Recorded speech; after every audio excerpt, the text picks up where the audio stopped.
Hey everybody, it's Party Elite with another episode of Total Breakdown. Today, Glorious Feeder takes on a mystery player as they lead the High Elves and Beastmen respectively, fighting for supremacy at Karak Bufdar.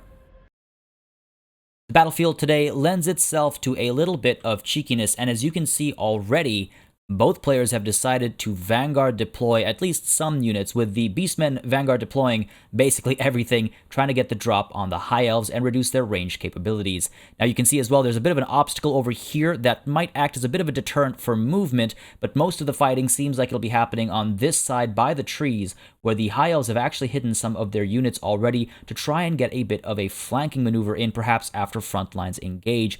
Overall, a fairly flat battlefield otherwise, with lots of room for maneuverability on that far side past the little rock obstacle, but most of the fighting again will likely be happening over here, where the High Elves have already prepared themselves for a bit of an ambush against the Beastmen.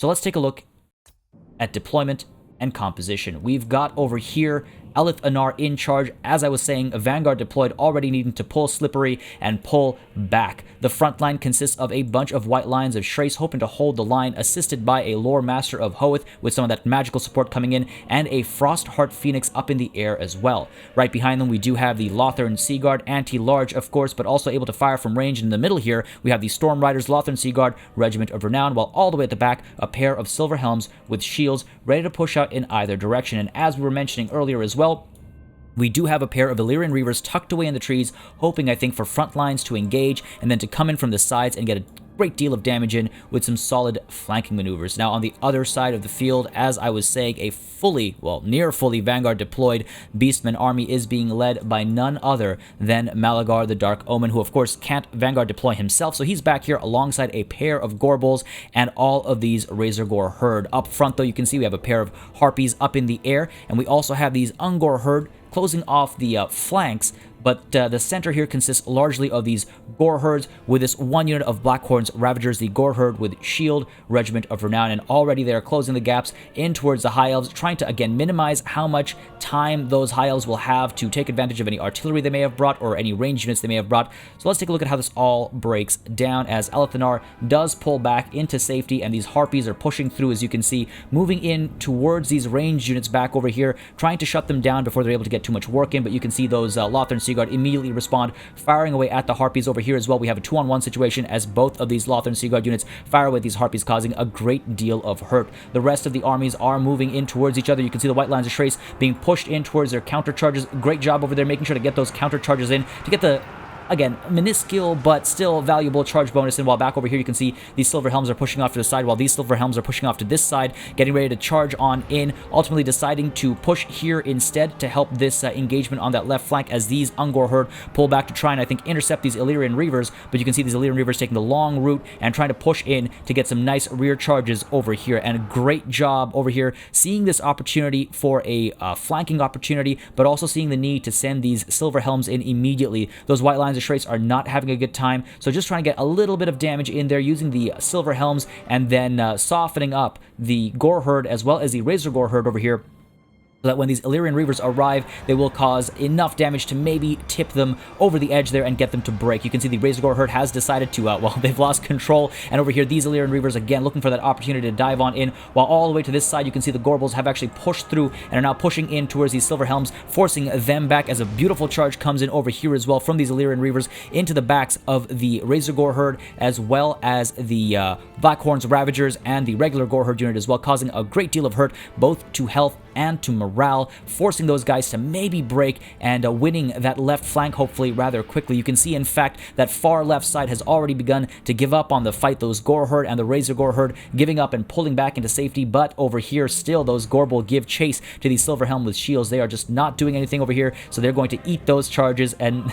well, they're going to take a lot of damage from that. The Gorbals again are anti-large and armor piercing, so the large units from the High Elves have to be very careful. You can see meanwhile this beautiful flanking maneuver over here, as worked very nicely to shut down the Lothern Seaguard, while over here the Frostheart Phoenix is able to dive into Malagor the Dark Omen and cause him a fair bit of trouble. Malagor needs to be very careful, but you can see he was able to bring out a Cygor back over here and actually use his Braze Scream to cause a little bit of damage to the Storm Riders over here as well, and the Frostheart Phoenix again looking for an opportunity to sort of pull up and dive in as the Gore Bulls over here push in, and you can see this massive charge coming in from that left towards the right over here. Great job by the High Elves eliminating that left flank and now moving in with all of their cavalry, but you can see the Gore Bulls here very quick to respond, moving in towards the Frostheart Phoenix as well as all of these Illyrian Reavers and Silver Helms that are clumped together a little bit, able to do a fair bit of work. And you can see these Harpies as well diving back in to the Lothern Seaguard, hoping to shut them down, at least prevent their ranged fire from coming through, and Malagor is actually able to pull from underground yet another Cygor, and you can see that Cygor is right next to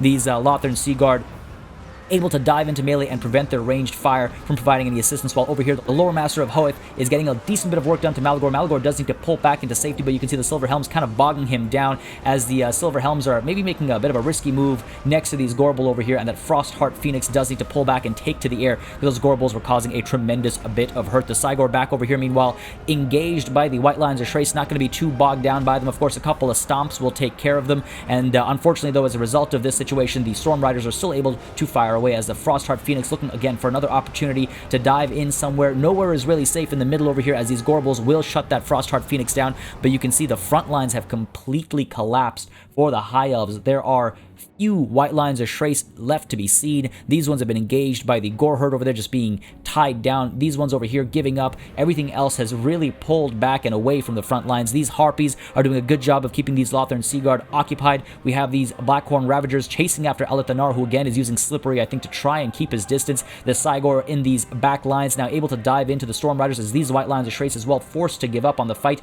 And you can see actually over here, though, the Beastmen are suffering a decent loss as well, as Malagor the Dark Omen has given up on the fight, and that Frostheart Phoenix is doing a good job of just staying on top of him.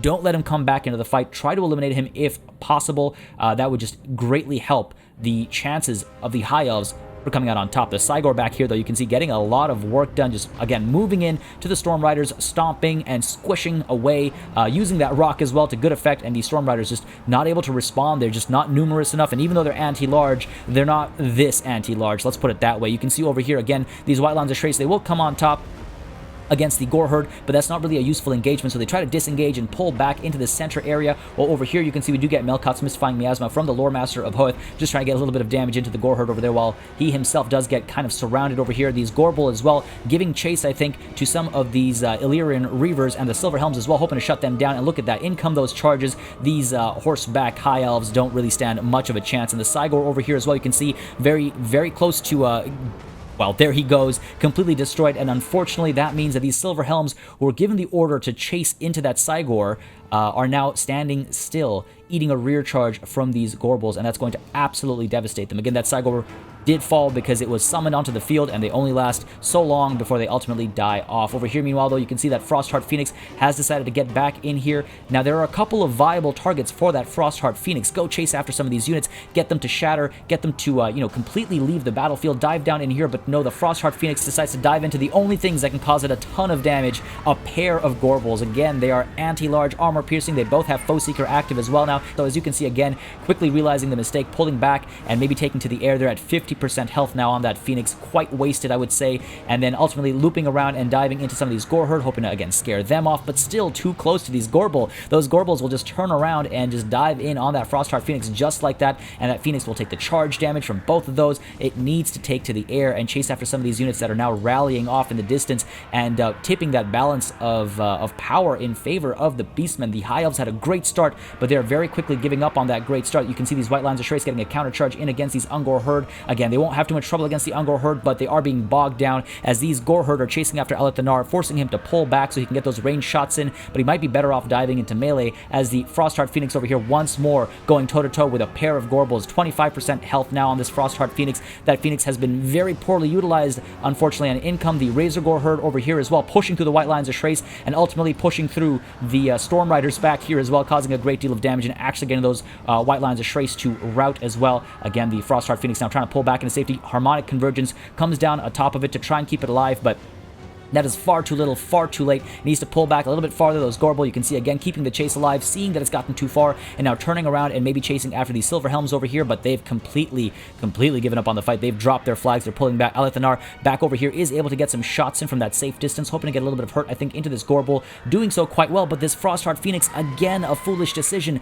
Diving in on the Gorbel. Great job tripping it over, but needing to get away ASAP. Unfortunately, not doing that, taking so much damage. The will to fight drops, and that Frostheart Phoenix is now routing, having killed only 11 individuals. Got a fair bit of damage out, did some good work against Malagor and all that, but ultimately very poorly utilized, as there are some other units over here that could have been charged into to get them to maybe shatter, cause army losses, cause morale damage in other ways, but instead the Frostheart Phoenix takes to the air and is trying to get off the battlefield while Alethanar continues to fire away, but he is now going to be focused down on, as over here as well you can see the Lore Master of Hoth just going toe-to-toe with all these units. Pops Melkoth's Mystifying Miasma to get a little bit of assistance, but he is fully surrounded, and despite being anti-infantry and armor-piercing, the sheer quantity of troops is a little bit devastating, and we also have these Gorbels now moving in, trying to close the gap towards the Lore Master over here. He's not going to stand much of a chance as those Gorbel come rolling through, well, not rolling through this time, but they tip him right over. He's not having a wonderful time at all. Very low on health, very low on morale. In comes those Razor Gore Herd as well. While over here, Alethanar has to deal with these Gore Herd with shields who decide to keep him preoccupied, so he's not able to fire away at these Gorbel. This is not looking good for the High Elves whatsoever, but those Gore Herd with shields will probably not last much longer, as Alethanar is capable in melee. Not the best, but a handful of Gore Herd should not be a problem. Unfortunately, though, as the Lore Master of Hoth gives up on the fight, and as all these units are able to turn around and chase after Alethanar, Alethanar gets a couple of shots in to that Gorbel off in the distance, but ultimately decides that today is not his day, and ultimately, it is a valiant defeat for the High Elves. Despite an excellent start from the High Elves, absolutely devastating the left flank using simple hammer and anvil tactics, the Beastmen were able to overcome the early losses through sheer perseverance and the ideal use of magic. 2 summoned Cygors caused a tremendous amount of damage, brought in near and behind enemy lines to jump into melee as needed. On top of that, the use of 2 Gorbels was excellent in shutting down what ended up being a High Elf army with quite a few large units. After those initial flanking maneuvers from the Silver Helms and Illyrian Reavers were done, the anti-large Gorbels shut them down with ease, turning their attention to the Frostheart Phoenix with nearly full health between them. And that Frostheart Phoenix was really poorly utilized, diving into the pair of units that could really counter it very hard, and that's what we saw. A fairly experimental approach with the High Elf army saw little success today, allowing the Beastmen a hard-won victory. As always, make sure you subscribe to this channel for more Total War content and keep sending in those battle replays at the Discord link in the description down below. I'd like to thank all of my patrons and channel members for supporting the channel every month, and I'd like to thank you all very much for watching. I'll see you on the battlefield.